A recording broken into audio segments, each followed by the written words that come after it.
Isa na namang milestone ang nakamit ng P-pop girl group na BINI matapos silang parangalan ng Global Force Award sa Billboard Women in Music 2026 event na ginanap sa Los Angeles, California nitong April 29. Sa naturang awarding ceremony, nagsilbing award presenter ang English model actress na si Cara Delevingne. Sa kanilang acceptance speech, sinabi ng BINI na isang malaking karangalan ang makatanggap ng ganitong uri ng prestihiyosong award. Thank you, Billboard, for the Global Force Award. Standing here tonight is something we, BINI, could only dream about. We are deeply honored to be given a chance to represent Filipino music and artists back home. This is not just a milestone for us, but also a responsibility we carry with so much pride. Saad ng BINI member na si Colette. Ayon naman sa BINI leader na si Joanna, sa pamamagitan ng pagtanggap ng nasabing award, umaasa sila na may i-inspire nila ang mga young girls sa pag-abot ng kanilang mga pangarap.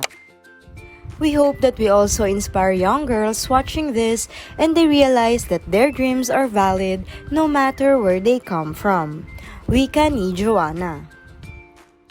Kasabay nito, nagpasalamat din ng BINI sa kanilang mga fans para sa patuloy na suporta nito sa kanilang journey. To our supporters, our blooms, we miss you, and of course our company, ABS-CBN, thank you for taking a chance on these 8 women and believing in us since day one. Pasasalamat ni Joanna. We accept this award not just as BINI, but more importantly as proud Filipinas. Again, we are BINI. Salamat at mabuhay ang musikang Pilipino. Dagdag pa nito.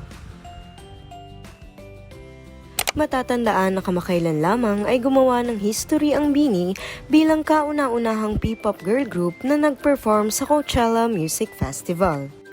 Isa ang BINI sa mga most viewed Coachella performances sa social media.